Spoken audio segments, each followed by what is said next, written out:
Моңғол жаулап алушысы және реформатор Шыңғысхан аумағы жағынан ел тарихындағы ең ірі мемлекеттің негізін қалаушысы. Темуджин Моңғолияда 1155 жылы Дилюн Болдық трактасында дүниеге келген. Оның әкесі Есугей Багатур, ал шешесі Аулин. Көсемнің ұлы Темуджин билікке ұмтылды. Алдымен ол қолдауға мұқтаж болып, Керейіт ханы Торилге жүгінді. Ол Есугейдің ағасы болатын және онымен бірігуге келіскен. Темуджинді Шыңғысхан атағын жетелеген осы оқиға осылай басталды.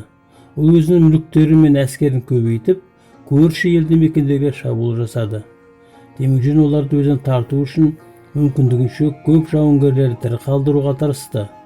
Темуджиннің әскері Моңғолия даласында абсолюттік билік үшін шарасыз күресте бірнеше рет жеңіске жетіп, өзін дарынды қолбасшы ретінде көрсетті. 1206 жылы Темуджин бүкіл моңғол тайпаларына ұлы хан атағын алды және белгілі теңізде шексіз билеушіде аударылатын Шыңғыс есімін қабылдады. Оны моңғол даласы тарихындағы рөлі, әскерінің орасан зор болғаны және оған ешкімнің қарсы шығуға батылы бармағаны айқын болды. Шыңғысхан өзінің артынан тек жеңімпаз ретінде ғана емес, сонымен қатар ақылды билеуші ретінде лайықты мұра қалдырғысы келді. Ол өзінің заңын енгізді. Ол басқалармен бірге науқандағы өзара көмек туралы және сенім білдіргендерді алдауға тыйым салады. Ол адамгершілік қағидаларын қатаң сақтау қажет болды, әйтпесе қылмыскер өлім жазасына кесілуі мүмкін.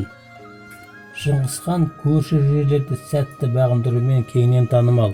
Сонымен 1207-1211 жылдар аралығында оның әскері Сібірдің барлық дерлік халықтарын ұлы билеушіге бағындырып, оларды Шыңғысханға салық төлеуге мәжбүр етті.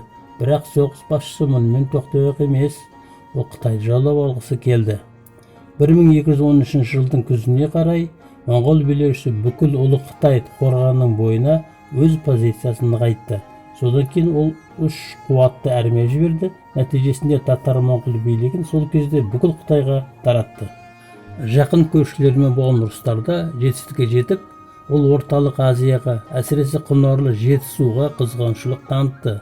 1213 жылы қашқын Найман ханы Күшлүк исламды ұстанушыларды қудалауды бастап, саяси қатерге жіберген. Осы аймақтың билеушісі болды. Нәтижесінде Жетісудың бірнеше отырықшы тайпаларының билеушілері өз еріктерімен Шыңғысханға бағынышты болуға келісетіндіктерін жариялады. Кейіннен моңғол әскерлері Жетісудың басқа аймақтарын жаулап алып, мұсылмандарға өздерінің құдайлық қызметтер атқаруға мүмкіндік берді және сол арқылы жергілікті халықтың сүйіспеншілігіне ие болды. Шыңғысхан Таңғұт мемлекетіне жорық кезінде 1227 жылы қайтыс болды. Күні бүгінге дейін оның жерленген жері белгісіз.